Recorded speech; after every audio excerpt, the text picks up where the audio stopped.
Welcome to our focus this morning on expert insights from over 15 years as a leader of an ASX company and how that relates to your investing in shares. But before we begin that, I'll get to David in about 10 or 15 minutes. I'd like to begin with something kind of funny. You ready for a joke?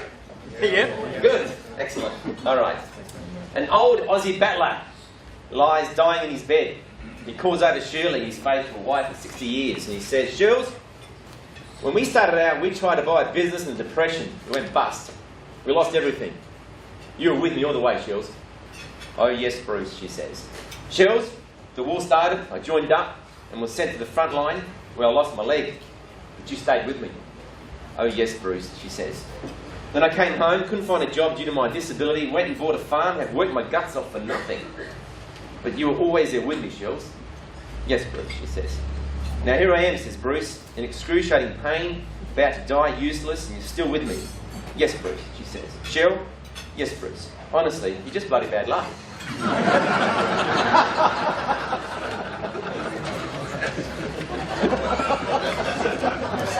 Do you know Bridget?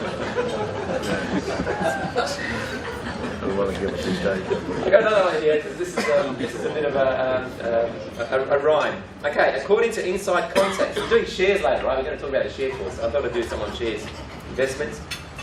According to Inside Contacts, the Japanese banking crisis shows no signs of ameliorating. If anything, it's getting worse. Following last week's news that Origami Bank had folded, we are hearing that Sumo Bank has gone belly up. Bonsai Bank plans to cut back some of its branches.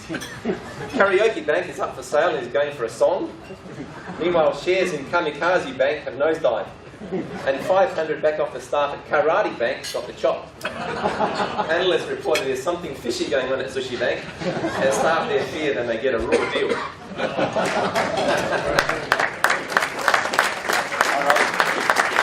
Good morning. Welcome, everybody. And welcome to Breakfast Links Level. And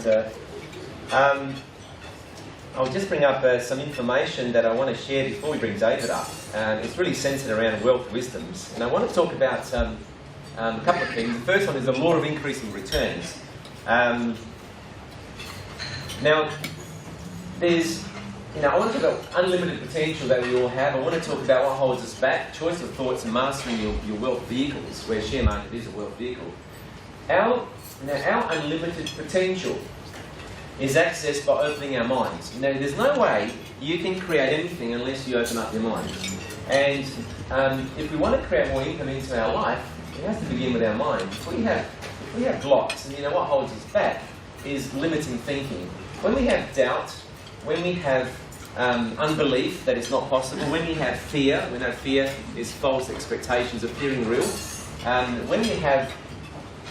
When we listen to naysayers, when we listen to people who tell us it's not possible, or I've lost money, nobody ever makes money, that sort of thoughts, then it's going to hold us back.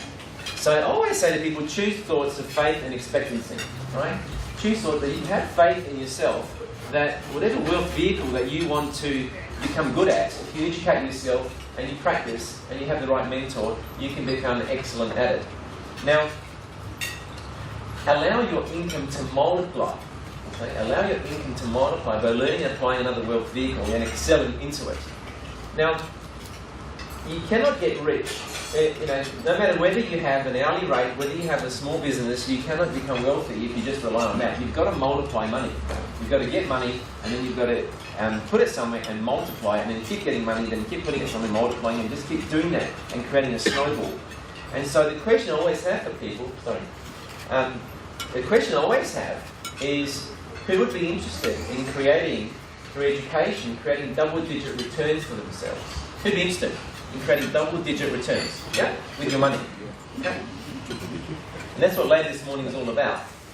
Now, ignorance is not bliss. Many years ago, I used to get into the share market not knowing what I was doing. I was ignorant, and I would lose money, and that was pain. And then because of the pain, then I wouldn't do it for a while. And because I was out, other people were making money, so staying out because of ignorance was also pain. Because here I was, having money, not multiplying it. So either way, I was experiencing pain. But through an education process, and I'll explain later today what I went through, I was able to create a system that generates returns. Now, I share this information with people that I hang around. Like, for example, I catch up with Tash once a week. We catch up for a meeting, and I'll give her some not tips, but information on how to assess companies and how to invest. Now, Tash comes from a conservative family, don't you, Tash? Now, she goes to me, all we need is an hour per week. She goes to me, 1 hour per week, as long as you have the knowledge, 1 hour per week. And, a lot of people are always concerned about the costs of getting into the market. She does it online, $29 a transaction, no need for a broker, does it from a laptop. And she's not afraid because she has an education. And I got an email, was it yesterday we got the email from Tash, Peter? Right, email from Tash. I just sold some of her shares over 8 months, and she generated 28.92% return in those 8 months. Was that right, Tash? 28.92? Yeah. It was good. Well done. And the month before that, she sold another one. I don't know what it was. What was the other one you sold? Tash? She generated, was that 20 something? I think it was 20. Yeah. So I always say, just have faith in yourself, get an education. You can begin to multiply your money. It's not how much you make, it's what you do with what you make. And so I always say, wouldn't it be great to have an extra skill set to create money within an hour or 2 hours a week of your time? Wouldn't it be great to be able to teach this to your kids? My children, my son's 17, my daughter's 15, she just bought some more shares last night, and my other son's 13, he's got his own portfolio. And I educate my kids, because I've got a goal for my kids. I said, by the time you're 21, you've got to be self-sufficient. Don't come to me. I'm going to teach you the skills the next few years. 21, you're self-sufficient. You're going to be able to generate enough money to support yourself. And they're excited. Okay, I want to share with you some key wisdoms from key people. One of them is Benjamin Graham. Benjamin Graham was the mentor of, anyone know? He was a mentor of? Warren Buffett, exactly. And Benjamin Graham said the stock investor is neither right nor wrong because others agreed or disagreed with him. He is right because his facts and analyses are right. And of course, Warren Buffett is the greatest investor in the world. Says things like never lose, number one, never lose money. Rule number two, never forget rule number one. It's better to hang out with people better than you. You'll drift in that direction. One of the things I've done over the last few years is hang around with people who make, if not hundreds of thousands, millions in the share market, and you just start thinking very differently. Someone's sitting in the shade today because someone planted a tree a long time ago. Warren Buffett always invests, always for the long term, always 10-year blocks. Peter Lynch, another person that I admire. Everyone has the brain power to follow the stock market. If you made it through 5th grade math, you can do it. Right, Peter Lynch. The natural born investor is a myth. It's a process of education. In the long run, it's not how much money you make, but it's more about how much you put to work by saving and investing and multiplying. And Peter Lynch, for those of us interested, he had 6 strategies. He had dividend player, asset player, which is intrinsic value like Warren Buffett, fast grower, slow grower, turnaround and cyclical stocks. So he had a number of strategies that he followed. We're going to share with you 3 of our strategies later this morning. Howard Marks, he's written a great book. Only a few investors will achieve superior insight, intuition, sense of value and awareness of psychology to consistently above average results. These successful investors are the educated, they want more, they want to beat the market. Okay? Intelligent investing is built on estimates of intrinsic value. The safest and most profitable thing is to buy something when no one likes it and buying it for less than its value. And the key to ultimate investing is doing the opposite. But you cannot do the opposite for doing the opposite's sake. You've got to do the opposite whilst being educated so you know what you're doing. Because otherwise you're guessing. Howard Marks also says it's more about risk control rather than risk avoidance. He says there's 2 rules. Most things are cyclical. It's never different. The GFC about 6 years ago, it wasn't any different to the previous October 87 crash. It wasn't any different to the previous 20 years before that. And rule number 2, the greatest opportunity for gain and loss come when other people forget rule number 1. So things are always cyclical. Wait for investments to come to you rather than go chasing them. Okay? What does that mean? Anyone know? Wait for investments to come to you. It doesn't mean sitting on your lounge having a beer waiting for it. It means when you've analysed the business, wait for the price to come in the range that you want to buy it at, rather than chasing it up or chasing it down. So, previous breakfast, we talked about the importance of having a property team. Same with the share market, you've got to have a share market team. You alone can do it, but you cannot do it alone. You've got to have people around you, including a stockbroker, and for advice, not to tell you what to buy, but just to give you information. An accountant, a financier if you're going to borrow some money. Most importantly, I found a trends analyst. You need to have access to somebody that understands trends, technical analysis really well. And you've got to have intrinsic value analysts that you can refer to, as well as a mentor that can guide you. And these are the things I've realised are incredibly important in wanting to succeed in the share market. And so, in a moment I'm going to bring David up, but later on this morning I'm going to share with you details about our up-and-coming share market riches course and some of the key methods that we'll be teaching. Now, we shared these principles last month. Warren Buffett: protect our capital, buy a business you understand, and a share is a business, isn't it? Right? A share is like a business, and you cut it up into little pieces, and that's a share. So every time you buy a share, you are buying a part of a business. You're actually one of the owners. Now you can't walk into Coles and tell the staff what to do, but you're an owner in a business. It must have favourable long-term economics and a long-term competitive advantage in a stable environment. It must have able and trustworthy management and a sensible price tag. So all those things, a checklist when you buy a share, right? You've got to go off in your mind. Yes, I'm protecting my money because I've done my research. I'm buying something I understand.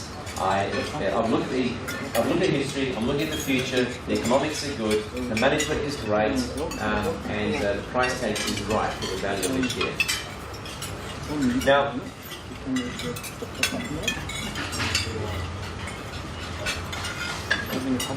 in a moment, as we get David, you're all right up, David? Yep. Oh, good, mate? Yeah. Excellent. I'll just introduce you to David in a moment. David Simmons started with an accounting education. He began work at Kelvinator in accounting roles. He went to Hills Industries. He became, he was there 25 years, but he was the MD for about 16 years. And while David was there, he took this business from $300 million with 1,500 staff to $1 billion with 4,000 staff. And then he retired from that role in 2008. That's 6 years ago. Okay. He's currently a board member at Impact 100 SA. He's chairman of SAHMRI Fundraising Board. In fact, David is on the board of a number of charities. He's a board member of Gerard Lighting Group, board member of Detmol Packaging, which is a tribe family-owned business, very large business. He's chairman of CMB Group. He's a board member of Thomson Greer, board member of Codan Limited, which is an ASX-listed company as well. He's executive chairman of 883 Capital, and he's chairman of Ronald McDonald House, an incredible charity. In the past, David's been a board member of the Adelaide Central Market Authority, a deputy chairman of Guns Limited, which is an ASX-listed company, chairman of Innovate SA, of course with MD Hills Holdings between 1983 and 2008. And David's interest are blues music, footy, and motorsports. Can I get you to put your hands together for David?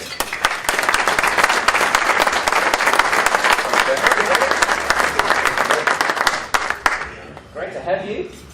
I went and brought David out of semi-retirement. And David, you're coming on our breakfast. He kindly obliged. And I had to pay for the coffee, which is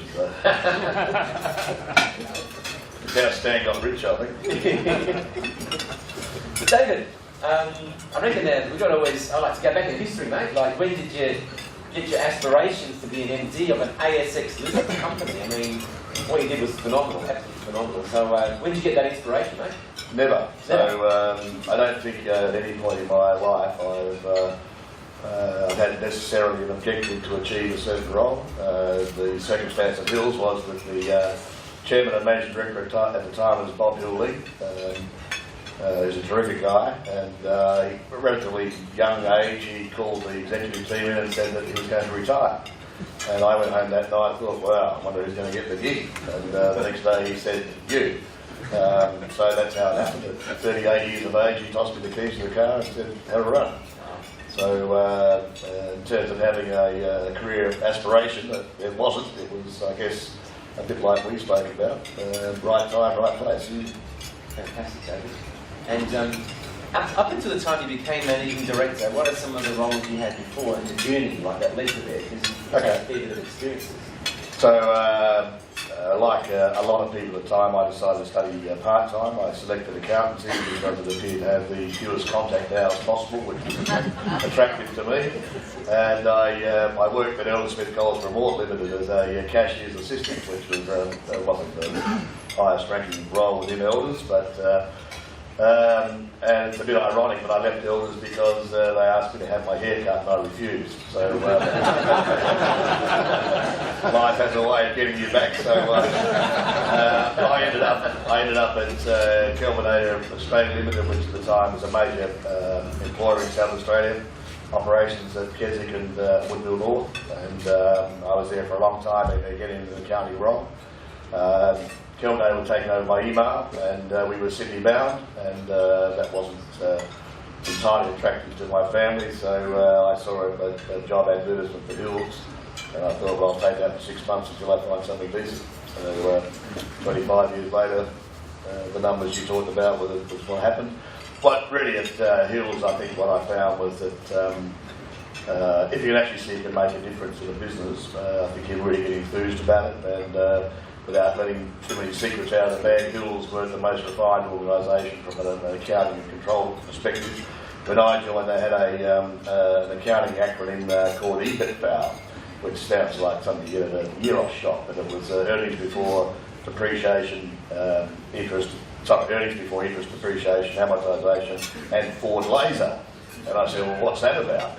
And at the time, we were the largest muffler manufacturer in Australia, and we just got the decimal point wrong on the quote for the Ford Laser muffler, and everyone that went out in the place, we lost a lot of money on. And logic would say, well, don't cancel the contract, but of course we had huge business with Ford across every other model. So unfortunately, the Laser was one of the most profitable one of the most successful cars in Australia. Every time I saw the ad on TV, I thought, ew. But I guess, to be honest, the difference that I could make at Hills was to bring some accountability into what was a business that had many divisions but not much accountability. And so that was the genesis of my career at Hills. And your key goal is, here you are, you put in as MD of a $300 million company. And what were your key goals? Look, I think you asked me about 3 goals. I thought about that. Hills were a diversified company, but we needed to have a more disciplined strategy about this diversification. So what I call logical diversification, things that made sense. Probably the key thing for me was to weed out politics. If you want to destroy a business and destroy a culture, leave the politics in. If you want to take it to the next level, get rid of the politics, and once you do, you'll ask yourself why you didn't do it a long time before. And absolute accountability, I think, in a business even at that size at that time, we needed to improve the accountability, and we certainly focused on that. That's good. And what about some challenges, David? Like, what are 2 or 3 really key challenges that come to mind over your tenure as MD? One of the great successes of Hills was that even over an extended period of time, there wasn't a single event that could cause us terminal grief.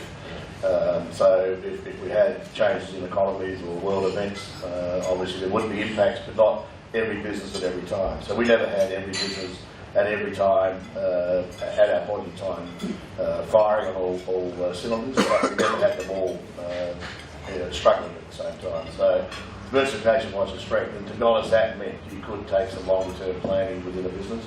And I think one of the challenges, particularly for non-diversified businesses, is they don't get the time to adjust their business for circumstance. They have to react very, very quickly, and sometimes you get poor results from that. So it's not answering your question. I guess I'm saying I didn't have some of the challenges you would normally have in a public company because of that diversification. Sorting out some of the old attitudes in the business were a challenge. I was relatively young, and there were some very senior people there, and that's quite a challenge when you speak to a guy who would tell me probably every time I asked him about anything that he had a Master of Arts from Canterbury, and his qualification was superior to mine. And I thought, well, you're right, you stopped learning in 1952. And I only said that under my breath because I had no courage. But eventually I got rid of the guy, I still remember his name, Michael Anthony Hall. He's gone back to the UK, so I can say his name here. But I guess the challenge as a relatively young person trying to deal with very senior people, that was a bit of a challenge. Yeah. And how did you leverage the strong brand awareness? I mean, Hills Industries, I treated Hills Voice, was always a strong brand in Australia. How did you leverage off that, getting the name out?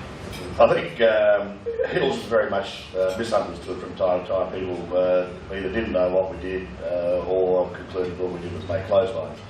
But if we ever wanted to get some press, all I had to do was talk to a journalist or a financial person and say, look, David Simmons from Hills, I would always get an audience. Wow. The Hills hoist, the Hills name is iconic.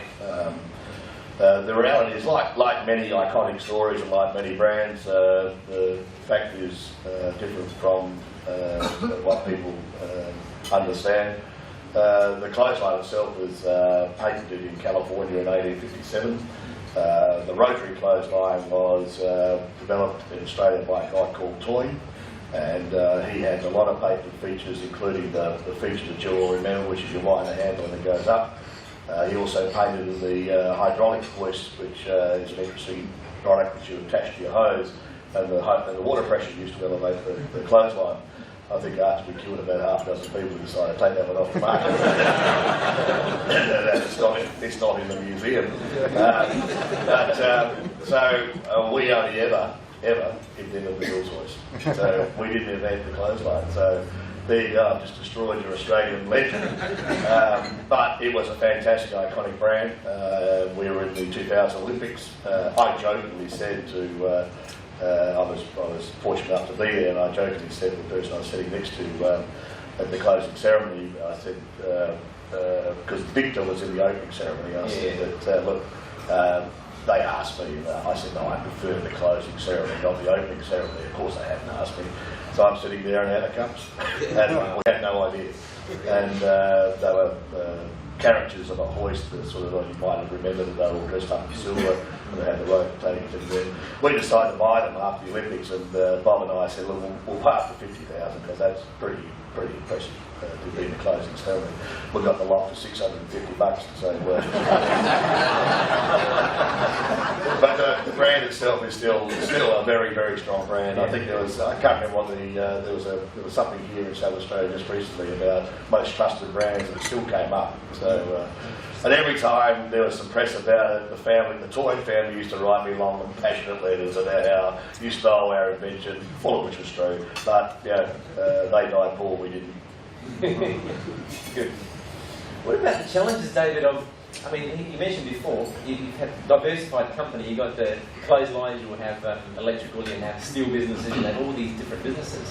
What are the challenges running all these different businesses compared to, say, running one business and making that just one area and focusing and specialising in that? Yeah, Tim Payes is here. Tim works with Stan in Stan's business, and Tim worked with me at Hills for some years. And Tim will know that effectively what I was a portfolio manager. So if you relate that back to the share market, I was managing a portfolio of businesses. Depending on who I spoke to, I was an expert in every business that I was involved in, until I found someone who knew something about what I was talking, and then generally I wasn't an expert. But look, I think mine was about managing, my job was more about managing risk and making sure that we had the right people in the right place. But at Hills, to be honest, I never ran a single business, I ran a portfolio of businesses. And that requires different skills. It also means that when Tim ran our K-Care business in Western Australia, and as I explained to Tim, whenever it was necessary, Tim, you are running this business, you have the autonomy to do so. And what I'm there to do is to help you manage the risk and help you grow. So what we encourage people to do is to run their own business within the corporate environment.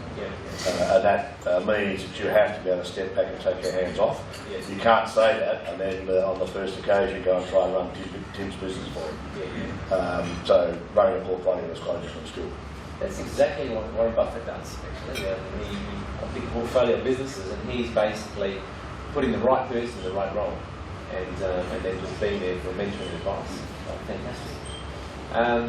Can you share with us, David, the due diligence process you've been instrumental in developing, and the testing process you put companies through before you acquired them?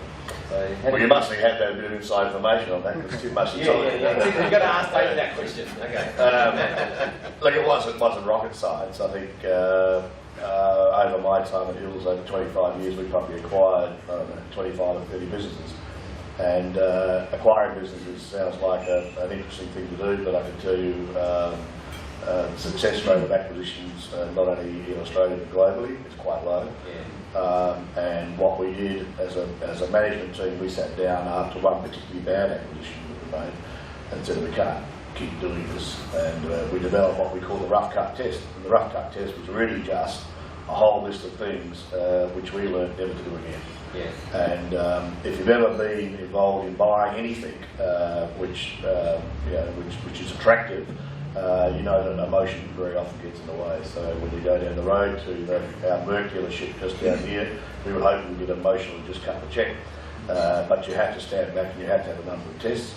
And what we found was that although we had a lot of those tests intrinsically in our mind, we always found a reason to break the rule. So never buy a business where the culture's wrong. Yeah. Oh, don't worry about the culture being wrong, we'll still go. And so what we found was that we knew what the rules were, but we kept breaking them. And so what we said about the rough cut test was, if we fail any one of them, we have to say no. Yeah. And that's quite a discipline. Yeah, yeah. I mean, myself and Peter included, we've over the years done the odd purchase we shouldn't have done. And yeah, usually you've got to have your rules. You've got to say, these are my rules, and I just don't break these rules. And as soon as you break a rule, and it goes to the share market, when you're buying shares in a public listed company, you've got to have your rules, and you don't ever break the rules. And if you stick to it, and some of those are valuation based, but a lot of them I go to are more people based. And I think if you look back and we looked at the acquisitions that didn't work, it was because people couldn't be incorporated into our business, integrated into our business. Yeah.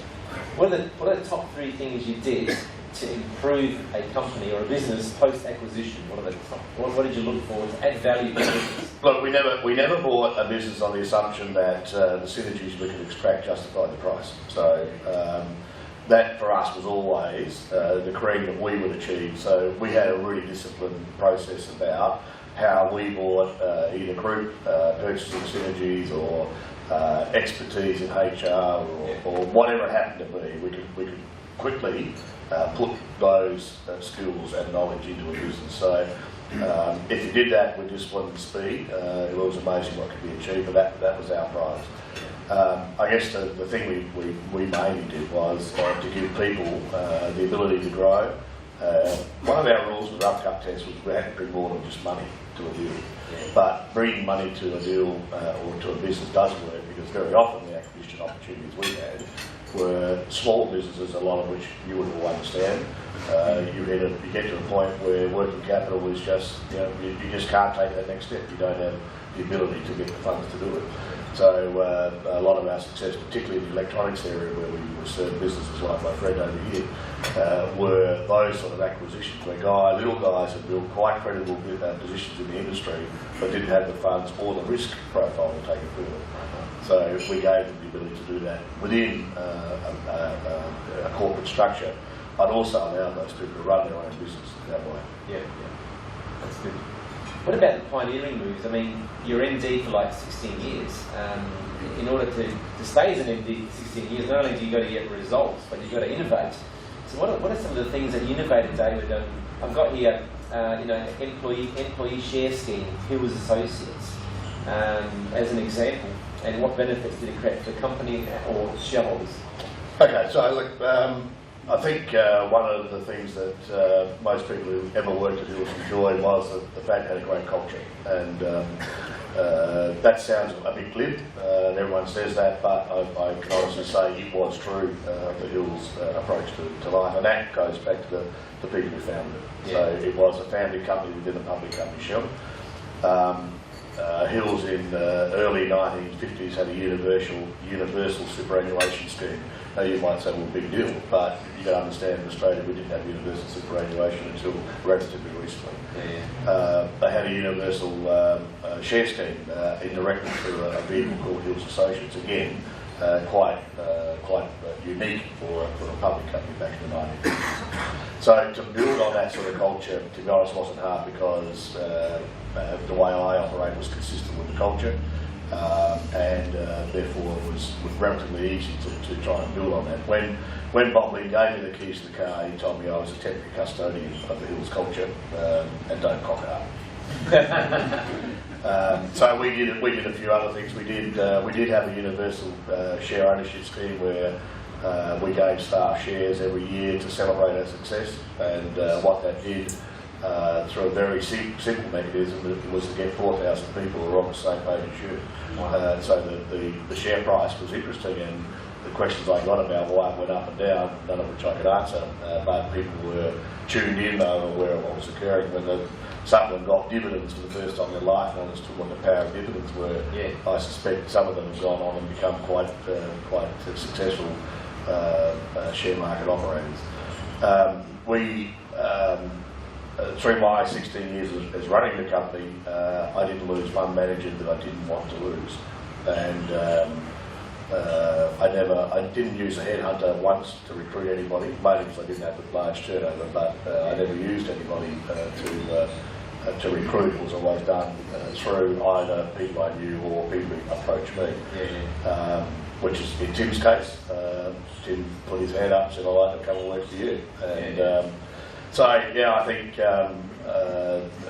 that sort of culture and that camaraderie in the group was quite unique. And you can do simple things, even in a very large business. Being a public company, you had an annual general meeting every year, and normally you would want to be on your best form or best behaviour when presenting to an annual general meeting.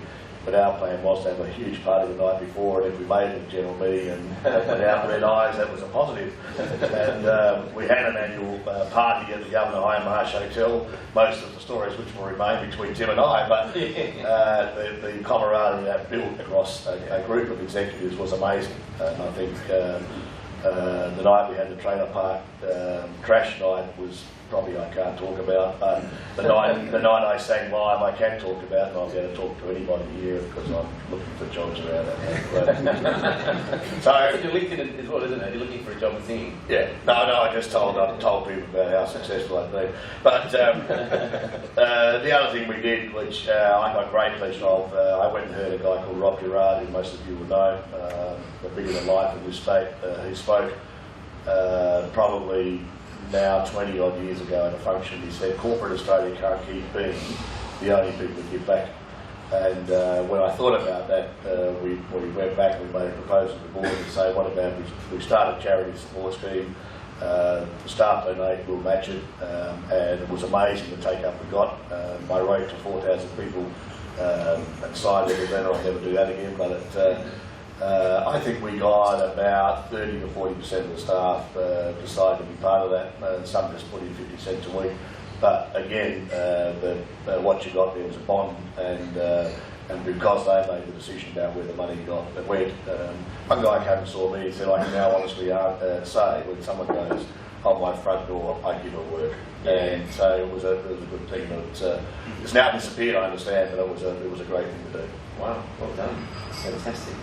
What's your model, David, for buying a business? And from this, what are key indicators investors should be aware of when buying or considering a good investment? What are some key things you look for? Look, I think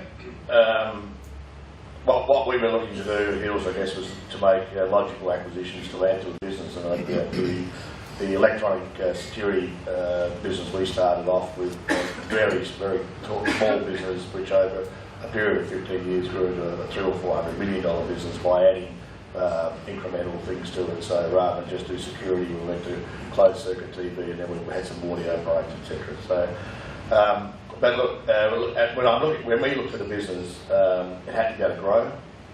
So if it was already at a point where it was knocking its head against any additional growth profile, that was not good for us as a public company. We were expected to grow as every business we had needed to be able to grow. If it was outside our comfort zone, it needed to have good management who were committed to remain in the business. And it needed to be able to generate cash quickly. So we didn't have either the appetite or the time to invest in turnaround stories. I saw the slide about you look at stocks that are out of favour. In our case, if a business is broke, there's generally a pretty good reason for it. And we realised our skill sets weren't about taking a broken business and trying to fix it. A lot better fun, a lot better result if you can take a great business and make it even better. That's good. And did you invest in the share market yourself, David? I do. So I'm an investor and a sitter. So I got in and out of the market regularly. I guess I learned over a long period of time that many people have numbers that look pretty impressive, but at the end of the day, have a look at the bank account. So when I invest, I look for business that has a seriously strong cash flow and some consistency between what the cash flow says and what the profit and loss says. I have an accountancy certificate. I am a certified practicing accountant. I'm not very good at it. I say to people that my certificate quite often. But I've got to tell you that accounting is a long way away from being a science, and I still see in many published results, even today, accounting gymnastics which I shudder at. So I do look at cash flow, I do look at dividend, I do look at stocks that have a good position. I just wrote this down because it sort of came to my mind when I was having breakfast. You talk about stock markets, you talk about alternative investments. I've got 2 grandchildren, and when they were 0, I got them a textile number, and I started 2 investments. One which is cash and reinvest so that the interest compounds. And I bought them a small share market portfolio of Argo shares. And we started with the same amount of money. And when those kids get to access that money, which will be maybe 21 years' time, they will see that over a period, which will do this in terms of share market and cash cycle, they'll be able to compare. I know pretty confident what the answer will be, but I think that will be a good learning lesson for those kids, where they can see, well, here's the risk-free investment, here's the investment that's not, and here's the end result. So, interesting. That's good, well done. What about walkaways, David? Somebody told me years ago, it was actually with Drake, he goes, some of the best deals are the ones I've walked away from. You know, did you walk away from many deals that just didn't stack up? No. Even though we had the rough cut test, we still found reasons to buy some stuff we should never have done. Look, I think there were some walkaways. One of our key tests was is the price expectation of the seller reasonable? Because if it's not, you just might as well not waste anybody's time. So the first, and Tim did this work for me as our M&A guy. And I always said to Tim, you just got to get either the first base, or you say, well, we like what you do, but no, we can't make it. You can't make your price expectation. So ours tended to be more walk away because of crazy expectation. Once we got through that process, and we went through due diligence, I don't know that there was any that we didn't do. There was some we shouldn't have done, but I guess that just added another page to a rough cut test generally. But and the other thing which is normally pretty clear is if the culture's not right either. So there were a few we walked away and we said, no, that's not going to work in our business. So really centred around Warren Buffett's 5th rule, which is a sensible price. It hasn't got the right price, don't worry about the culture. That's good. Did you ever have the fear of buying the wrong business, like putting all this money into the wrong business and it tanks on you? Did you ever have that fear? Or? No, I don't know I ever had that fear. I had a lot of regrets. But I think the thing is you can't have perfect knowledge. And part of the reason I retired was that there was a desire around the Hills board to have perfect knowledge. They used to drive me crazy. That we should just go back and just have to do a little bit more investigation, just get a bit more information. Well, you know, the rocket's gone to the moon, and I wasn't on it. So you can't have perfect knowledge. So I think it is about risk, but it's about balancing that risk. I mean, you've got to look at the risk and reward curve,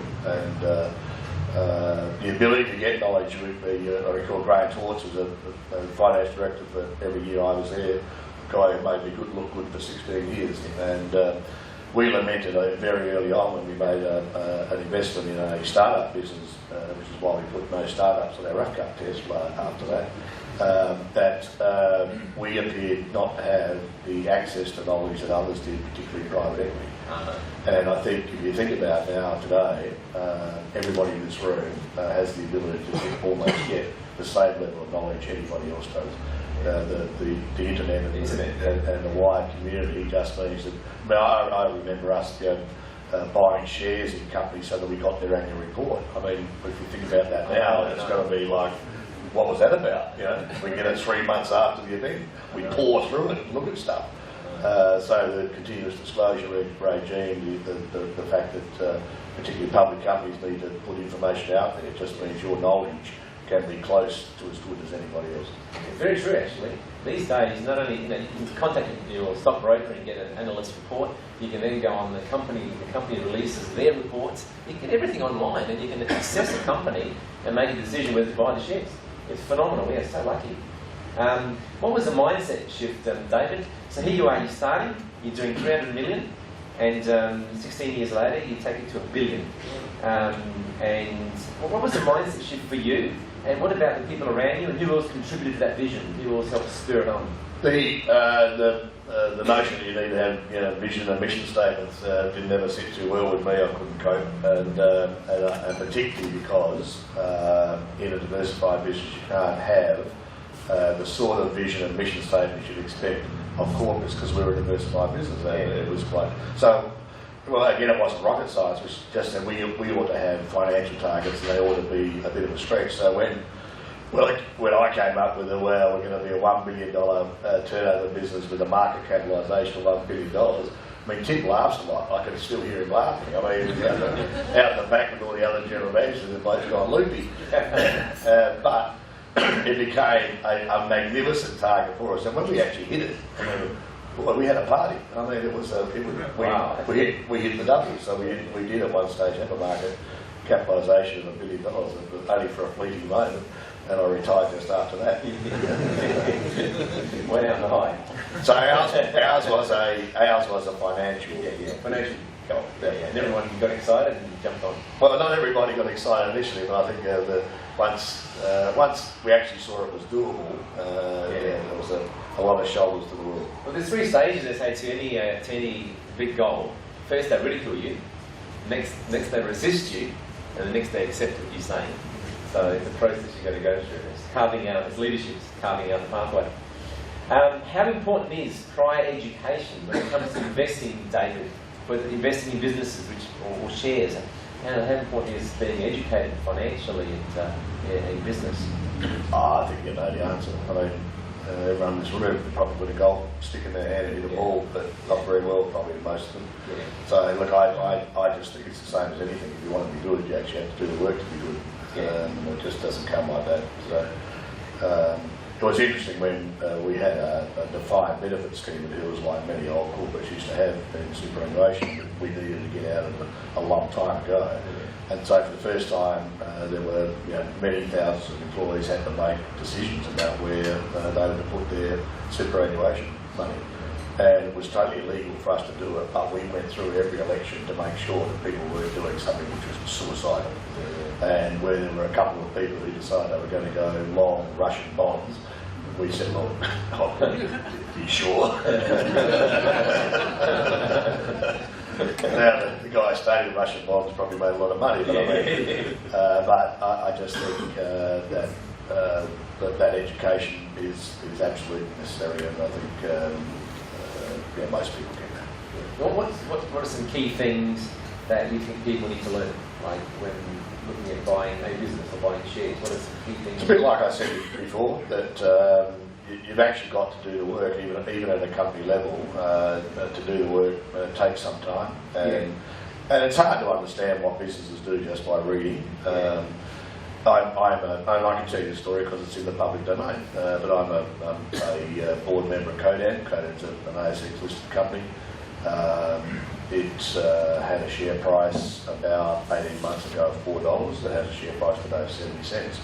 If you're a shareholder in Codan and you bought in at $4, you're probably not happy with the 70 cents. Now I sit on that board and I have better knowledge than you will ever have of that company's operation. But could I predict that we would have circumstances in one particular market segment where our sales would halve in the space of 12 months? No. No. Okay, so even though you do all the work, the circumstance can mean you get quite a different outcome, but it doesn't mean you shouldn't do the work. Yeah. But I think it does come back really to that simple issue is what's your risk profile.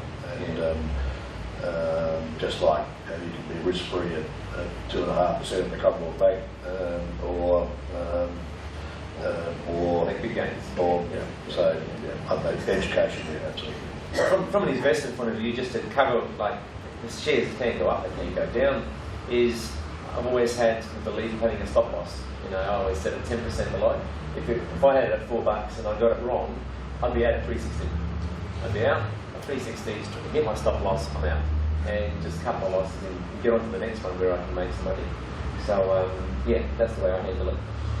Looking to the future, David, where do you see share market going? Question number one, where do you see share market going? And number two, where do you see the future of industrial companies in Australia? Well, there you go. Yeah. What's the share market going to do? What's the future of manufacturing? It's pretty easy. It's all there. Be home by 9. Well, I guess I did that for exactly what you said. So my view is that we will continue to see the cycle of the share market, and we will have a holy hell moment sometime. I can't tell you when that will be. There will be a correction for whatever reason, but then over the longer term, history tells us that you get superior returns by being invested in the market. And particularly in this country with the favourable results you get with dividend imputation, that's a pretty compelling story. So I don't see any reason why we say, well, that game's over. In terms of the future of industrial organisation in Australia, pretty bleak. Not a well-known fact, but the German economy was the biggest exporting economy in the world until just recently. And you would think, well, how can they do that? But when you look and see what the Germans have done in terms of automation, but more importantly, the fact that they have ready access to a market which is enormous, the maths are different. If you come to Australia, we've got a population of a tad over 20 million. For us to access export markets is a hard thing to do, particularly if it's a volume consumer product. The game's over. So we can't do what Germany's done. We've survived for various reasons in manufacturing in Australia, that distance being one of them. So those products which are, by definition, not threatened by exports will survive. So if you think about a business we were involved in, we own the filters roll forming business where you need to provide a roofing installer with the roof the day after he thought about it. So he rings up and says, I need this, you produce it, you put it on a truck. You can't replicate that in an export model. So some businesses will survive and will grow, but others have been challenged by export or lost their export markets themselves. The game's up. In the case of Codan, I can tell you, because it's public record, people think that we manufacture a lot of stuff in Australia. We don't. We have it designed in Australia and manufactured in Malaysia. Right.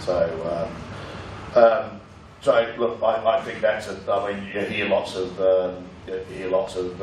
stories about you need to be innovative, etc., etc. I'm not a subscriber to the theory that saves you. One, if you are in niche products, yes, there's opportunities. But I think what I also found over a long period of time is that for whatever reason we are too slow. We had a business called Triton, which was, for some of the older folk here, they might have a Triton workbench, or maybe their dad does. It was invented by a dope smoking guy called George Lewin, who lives in Mullumbimby, and we bought it off him. That negotiation was pretty interesting. I think Tim told me I took one for the company when I had to have the celebratory reefer with George. And it was actually a pretty good business, and we had some good ideas, and we had a product which we released, which was the Triton Router, which it won Tool of the Year in the USA, and we're pretty proud of it. We didn't sell many, but we're pretty proud of it. And then one day I got a phone call from a guy called Tool Pete. That's what his business card said, Tool Pete. And he owned GMC. You might remember GMC. We're a dominant brand in Bunnings. You buy the power drill, when it worked 3 times, you chuck it away, but it was cheap. And Tool Pete called us in. And Graham Torch and I went and saw him, my finance guy, and he gave us an expose on the world tool market. And then he said, how long did it take you to design and get to market your prize-winning, gold prize-winning router? And I knew how long it took. It took about 2.5, 3 years. I said 16 months, you have to lie. And, and he said we would have done it in 3 weeks. And he lied too. Right. But the answer was he would have done it in a fraction of the time that we did it. And when we looked at what he had in terms of new product introduction, I actually knew that we were in the wrong business. And his last slide said the total global power tool business had all the large players, and then you had Triton was sort of like this little pinprick down the bottom. The last slide was "You're stuffed." And Graham said to me, we're getting in the car, he said, what do you reckon? I said, I think he's right. So we sold it to him. Good decision. But the point of that story was, we were too slow. Okay. Yeah. So speed is actually still a really critical issue in this country. And we have to learn from the fact that we do. Perhaps it's all about getting the last 2% taking a lot of the time. Okay. And he demonstrated through the products he had that he didn't worry about the last 2%. The analysis paralysis, isn't it? Too much. How did you transition, David? You went from MD, retired in 2008, left Hills at the peak, they were just incredibly valuable, to now sitting as a board or a director or chairman of various positions, especially Detmold, a pretty large company. How did you transition, mate? What was the transition like? Actually, for me, it was relatively easy because, as I said, I was more a portfolio manager than actually running an individual business. Then the fact that I was there largely to mentor an MD, which is what I try to do, or be assistants in that way, I didn't find it hard. I think you also have to put things into perspective. During the 16 years that I ran Hills, our income did increase every year, our profit did increase every year. A couple of years we did use a little bit of accounting gymnastics to get that profit just to go right, but generally it was pretty much straight up. And when I left, I got some letters from people, nice letters, you read them, you put them away. I got one from a lady called Miriam Holmes, and Miriam said that she had charted the Australian economic performance over that 16-year period and had concluded the three-legged donkey could have achieved what I achieved. And that's the only letter I kept. Because she was partly right? So if you have an environment where you do have economic growth and you hook into it, that's a bit easier than what then followed in 2009 after I retired. I use that story because as MDs you do get a bit carried away with your own ability, and what I try and do as a board member is just understand where a guy is in an MD's role, understand how difficult it is, and try and I guess share some of the things I've learned over a long period. So I enjoy that part. Wow, that's good. Interesting. You and John Howard retired at the same time. And you left the country in a great shape. And the other part I should have put on my CV is that my other hobby is forging signatures, and I do John Howard really, really well. That's good. We'll open to the audience. We've got 3 or 4 minutes before we conclude the interview. Anyone got any questions for David? I mean, David will stick around later. We'll be here till about 9 o'clock. And one at the back there. Thank you. Did you do any studies at uni? David? Yes, I did. I have a Bachelor of Arts in Accountancy, so I'm a certified practicing accountant. And it's not something I'm proud of, and I would never tell my grandkids, but the way I got through system and data processing one, so I bought the assignment out of a boat's boot.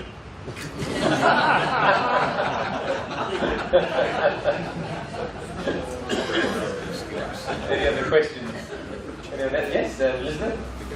Hi, I really enjoyed the discussion this morning. Very interested about the culture of the business. And what I am interested to know is, how do you know that the culture is good or bad if you haven't bought the business yet? Where do you get that information from?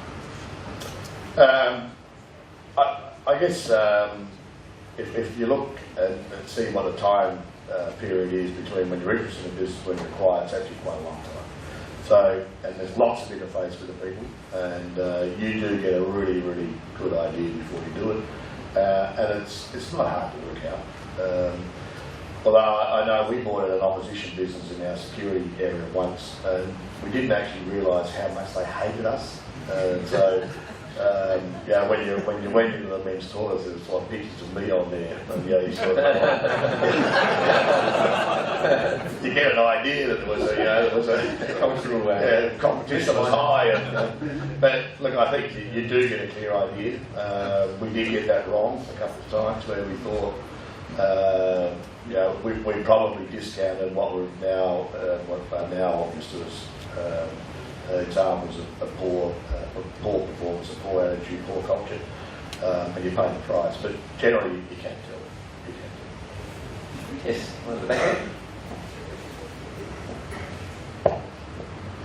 I'm probably a bit younger than you, but not that much actually.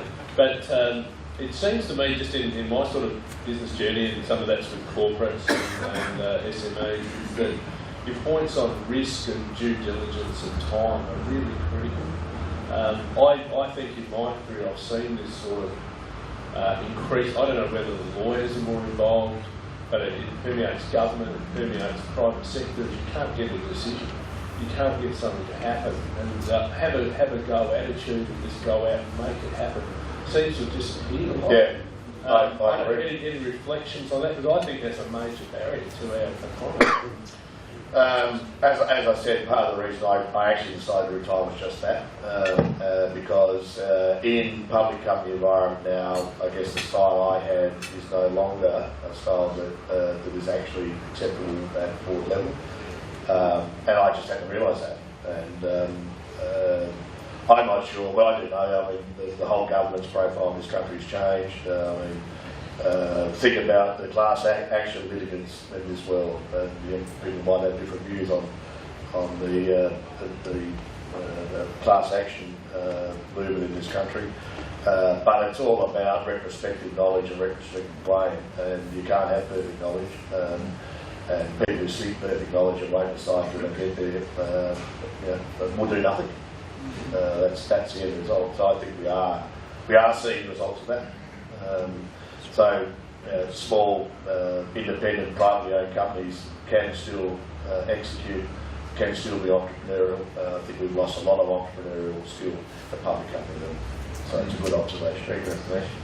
Okay, well, David will be here to 9 this morning, but in concluding, Natasha's got a little gift for you, mate.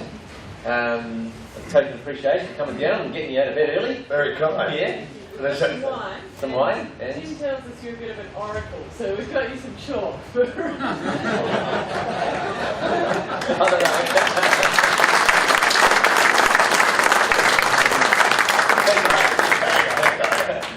You can't just get a bucket of chalk, but I will tell you the story. There's a pub on the corner of West Terrace and Gilbert Street, whichever, Elephant Castle Hotel. And I walk past it every morning. I go walking at 6 for an hour and a half, and there's this loony who used to write on a blackboard on the side street. It was just like crazy stuff. So anyway, I got myself a pocket full of chalk, and I used to answer his nonsense stories, and with a few of my own. And I became known as the Oracle. And for 2 months we had the funniest thing, and then I decided I had to give it away. that's good. Let's give David a round of applause.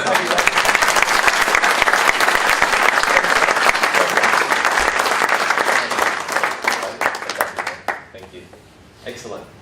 We'll be finished by 8:30, guys. How do I turn this on, John? Is it, where did it go? Was that good? Yeah. Good value? Yes, excellent. So what is it, the Oracle? What was the nickname you got, Dave? That's Oracle, yeah, just Oracle. The Oracle. Cool. Okay. I want to go through 3 or 4 slides with some key wisdoms I've learned in my journey in investing in the markets. And the first one I realised was seek and you will find. There's always an answer. And I've got some key points. Listen and learn only from the wealthy, the cycle of boom and bust, and the smart money. And I'll come back to these in a moment. Now, who is it that invested in the share market or put money in the invested when you make money, put money in the share market in the past? Put your hand up. Yeah? I remember being 21 years of age. Here I am working long hours in a little business, and we get a quiet moment in the afternoon, and I'm on the phone with my broker, Nick from Baker Young, won't mention his surname, and he goes, "Go buy Westmex. Westmex is good. It's a good company." And all right, Nick, I'll buy some Westmex.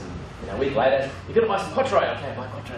So I'm buying all these things that Mick's telling me to buy because I had no idea that, I thought brokers know everything. They must. He's giving me all these special tips that no one else knows, and I'm going to make money. So here I am working long hours, working hard, saving, a couple of grand here, 5 grand here, and all the money gets put into the market. And then, but honestly, I had no idea. And that year, the crash of October '87 hits. Oh my gosh. I didn't even know what a crash was. I thought you just put money in and make money.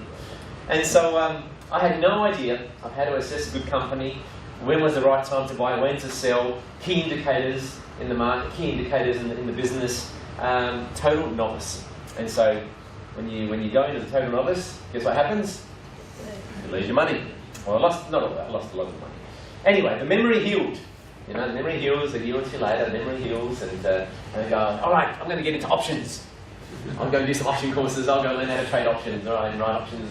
So I did that, and again, little did I know it was a novice thing and didn't do too well. Then I engaged other brokers, right, and use other brokers. I'd use, I mean, mention their names, various different people, and they know they're better brokers. And so it came to me after a few years, because I wasn't really progressing, that if these guys are that good, wouldn't they be on a yacht in the Mediterranean? Right? Instead of stuck in an office telling people to buy and sell shares. And I respect stockbrokers. I still have one that I utilise. So I wanted to learn, how do the smart money do it?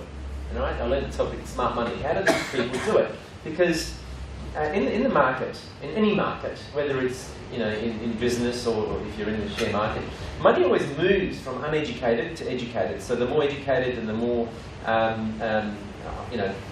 intelligent you are, the money will move in that direction. So I wanted to go on to the other side, from the uneducated to the educated.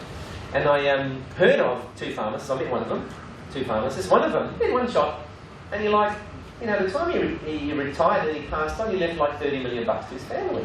I mean, how did this guy do it? And he was investing all these years, kept investing, reinvesting. And another guy I met, he was very successful, had a number of businesses, and when he passed on, he had like $100 million. And I'm thinking, this is like, how do you get into this 3% of people that know what they're doing? And so that I kept persisting and educating myself, and my very first test was always my super fund. Everyone got a super fund? Yeah, always. How do you maximise your super fund? And that's what I've been working on the last few years. And I averaged out my last few years actually. It's been 24% per annum, which is pretty good. Now, I know there's many of us in the audience today that have either gone into the market, lost their money, I'm going to go back in, or keep going back and at the wrong time. We're going in when it's near the top and getting out when it's crashing and doing all the wrong moves that I was doing. However, realise one thing, that ignorance is not bliss. Right? Ignorance is not bliss when it comes to investing. I want to talk about reacting versus preparing. I want to talk about the value change and consistency. Now, I had no inside understanding of how a business makes money, even though I was in business. I didn't look at it. It's strange. I didn't look at a share as a business. That was my very first biggest lesson. I had to look at it as a business. And I was reading newspapers and reacting.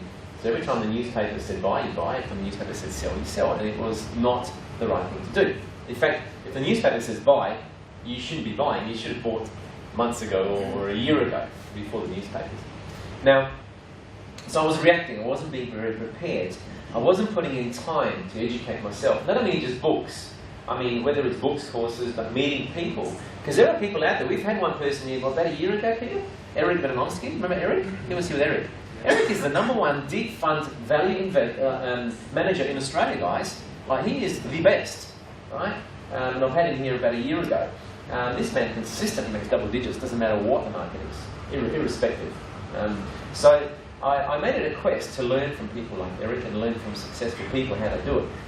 And the other thing I had to overcome was my consistency, sporadic investing, I called it. You know, you get in, you get out. You don't actually have a system to review your portfolio. You know, now it's like a 1 hour a week, just review what I'm doing. If I miss a week, I'll do 2 hours like yesterday with Tim on the plane. I'll sit and read my investments. And so I was too busy working hard, and I couldn't see the potential of the share market. And I was sharing this last night with Manu, actually. We were having a chat. Now, whenever the day is when I'm out of being in business, I'll be in the markets. It will be my vehicle. So ignorance is not bliss. It's very important to get educated. And it took me, like, honestly, off and on, and Peter knows this, like 20 years, honestly. It took like 20 years to get to understand it at a level where I can confidently create money out of it. Because up until then, it was a lot of I didn't have the right education, the right people, the right team, all taking the right action. So the problem wasn't that. The problem is not the share market. The problem, you know, the problem is not just losing money. It's the symptoms of not having an understanding, right? They're the symptoms. And so the thing, as David would have mentioned this morning, that you need to know what is a good company. You need to know, you know, how is this company going to grow in value? How are you going to rectify your poor mindset from past losses? How are you going to learn to not be around the wrong advice, but be around the right advice? And so, learning from the right people means you've got to know things like intrinsic value, you've got to know about trend analysis, you've got to know how to think like an investor, not think like get rich quick, right? A lot of times I'll go in and I'll be out in a few months. I'll go in and I'll make some quick money and then get out, just get rich quick. I don't know. I mean, I know there's people that do that sort of thing, but it's not my formula. So, here is a question. If you had a business that was worth $1 million and it issued 1 million shares to the public, what's its share worth? $1. Yeah, it's worth $1. If that share is on the market at 65 cents, is it a good buy? You think so, yeah. You think so, because if you've done an analysis, or there's been an analysis done on the net tangible asset backing, and it's worth $1, but it's trading at 65 cents, provided, of course, you check the management, you check the debt levels, etc.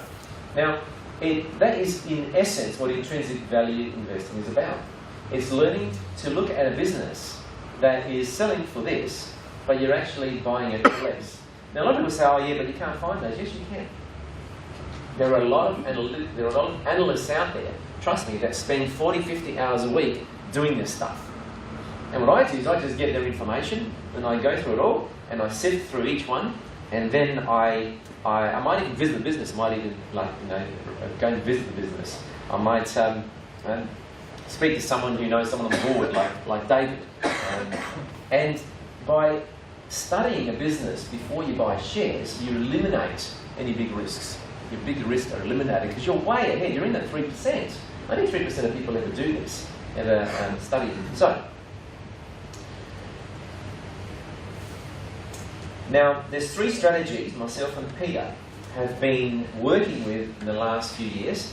We call them profit multiplier, genius trader, and money maximizer, right? I'll explain each one. I love the profit multiplier, that's my favourite one. The last financial year generated 26.96%, right, in my super fund. It uses the Warren Buffett principles, okay? It's about intrinsic value investing, working out the intrinsic value of the company, looking at its debt, looking at its management, looking at its history, its projections, its trends. But it's not just about intrinsic, in other words, studying the value of the business. It's about learning from a trend analyst when is the right time to buy. You see, one of the things I learned from people that just study intrinsic value investing is the share will be going down and still be buying it. Whereas I tend to wait until it's bottomed and the trend shows that it's now reversed and it's going up. So you're buying a business that has fundamentals are strong and you're buying it at the right time. And there was one analyst who's getting 20%, around 20% returns. And all I did was, with him, and buy it at a different time to him. He was buying too early, and he was selling too early. Right? I was buying a little bit later to make sure the trend's right, and selling a little bit later. And so the difference is you go from 20 to about 26. Right? Now, those 6% is 30% of profits. It's 30% of 20, 26. Right? So you can actually increase your profits. He's spending 40 hours a week, I'm doing one.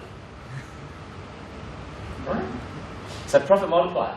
The other one was Genius Trader. Genius Trader is trend analysis, and it involves momentum stocks. In other words, you look at indicators like moving averages and volume and reading charts and so forth.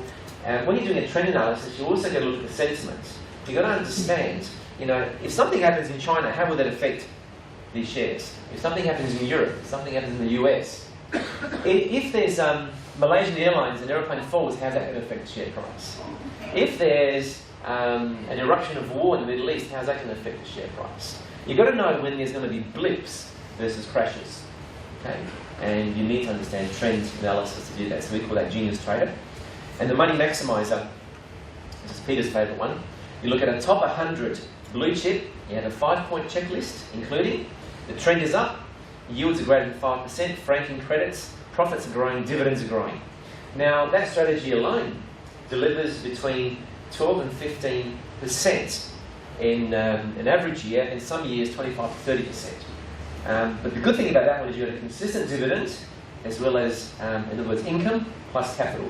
Now, of course, you don't want to be buying a top 100 company that has those criteria, and the trend shows that it's not going to go up this year or the next few months. Because what's the point of making a 5% fully franked dividend if your capital is going to drop by 5 or 10%, right? It's just a waste of money. So this is where you've got to get the trend right, as well as purchase according to criteria. So the three methods. This is, me and Peter went through the other day, this is the returns we've gotten from profit multiplier and money maximizer. So if we look at FY12, this is the key point. Whenever, a lot of fund managers, well, not fund managers by the way, just educators, a lot of fund managers, what do they say, what would they have said during FY12, right? When the market dropped 11.2%, they would have dropped 4%, -4, or we did well, didn't we? They lost your money, we did well, right? Whereas, if you look at the FY12, the market dropped. I made 13.67, my super, and the money maximizer made 9.3. FY13 was, the market went up 15.4, the profit multiplier strategy made 32.63, and the money maximizer made 35.8. And FY14, this last financial year, the market, the All Orders went up 12.7, and they're the two figures from profit multiplier and money maximizer. The Genius Trader we haven't tracked, however, is consistently beating the All Ords by double digits, always done about 20%. So, but this comes from using education and taking control of your super fund, taking control of your investments, and operating from a position of education with advice. So I still have my stockbroker to give me, I'll contact him, mate, can you give me, and recently I bought some Sigma shares at 58, they're 83 now, can you give me an analytical report on Sigma shares? I want to see what the analysts are saying. I knew the CEO and the financial controller, they're pretty good guys, they know what they're doing, etc. So I made a very informed decision. So I still use my stockbroker for information, not for advice. Okay? Because if he knew what he was doing, he would be on the Mediterranean, guys, honestly. Right? So they're very valuable people. They're great for advice. If anything you want to do, just get 50 company, give me your 50, but you've got to learn how to analyse it before you make a decision. So, people often say shares versus property. I think both. In fact, right now, both are good.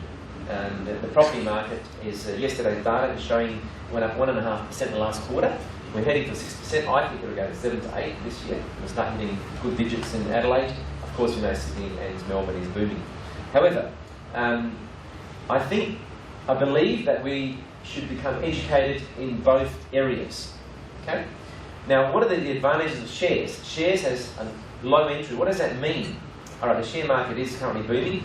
If you haven't got the money to get it, a lot of people may not have the assets to get into property. Property needs 30 to 50 grand to get a basic $30,000 property. However, with the share market, you can start with $500. and you're in. $29 your brokerage fee online, $500 you're in, and you start to invest. And in fact, what I do with my kids is I get them to save up their money, right? And then they buy shares, and they accumulate those shares, and then we discuss. Peter Lynch says every 3 months you should always review your portfolio, minimum. And so review them, and sometimes you'll sell some. Like I know my son sold his VRLs a little while ago, his Village Roadshows, he made about 30-something%. Now he's bought some other ones. So it's very important for us to understand that, you know, we can, the good thing about the share market is you can create a savings program, right? So instead of putting it in the bank and you're making 2.5%, 3%, 4%, whatever it is, you can, you know, the previous chart, you know, if you make 26%, how many years of having that bank? That's like 7 years. You made 7 years in 1 year, right? Which is phenomenal. Okay, so you can enter with $500, you can do it a monthly savings, and then away you go. You can then accumulate as it compounds. There's a great book by Warren Buffett called Snowball. As it compounds, you can then get that capital and buy property if you want to. Okay, but at least your money's working for you and compounding. And over time, the share market, as David said, is no more risky than property.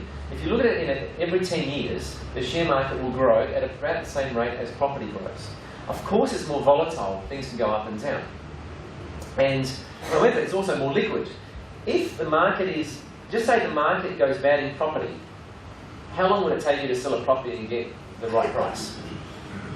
Yeah, it could take you 3 to 5 years. Yeah, in fact, you've got to hold during the downturns, right? It's not advisable to sell.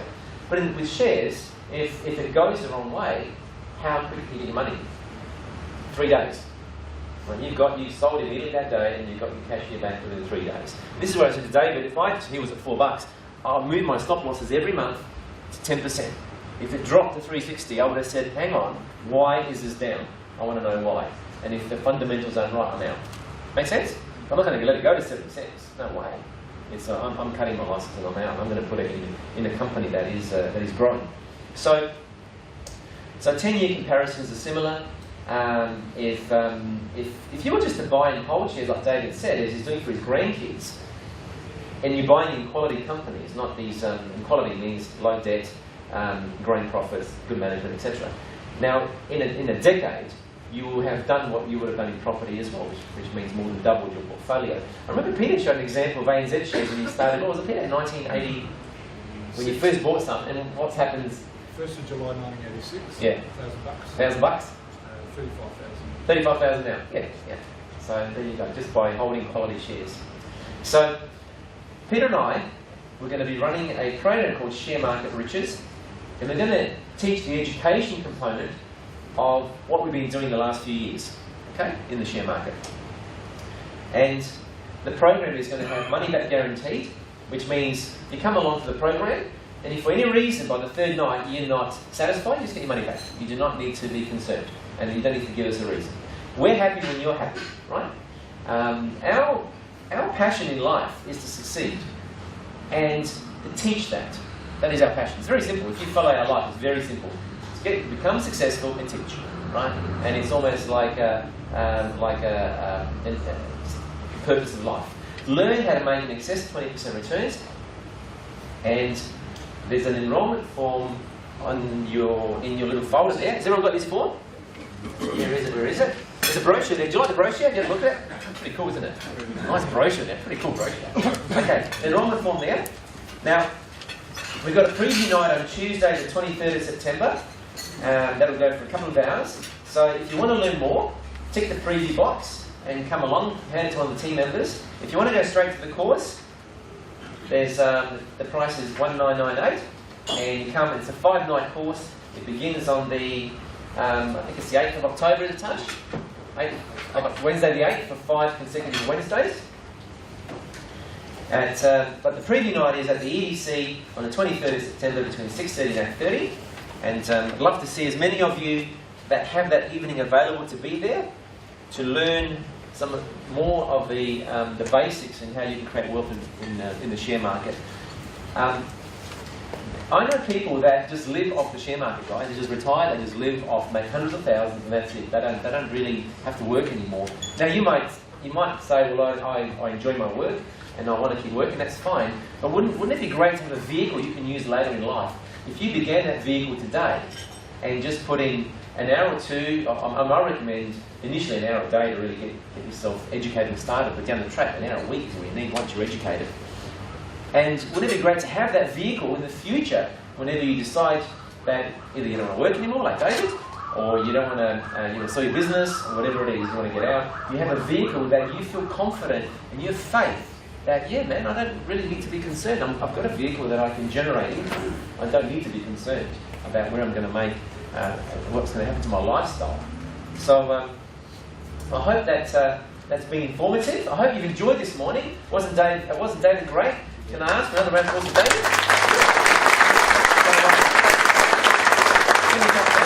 Enjoy the rest of your morning, and for those coming to the preview night, hand in your forms to Natasha, and look forward to seeing you next month. And next month we're going to do a mindset, the power of positive thinking, around successful mindset. So I look forward to seeing you next month. Yeah? Excellent. Thank you, guys.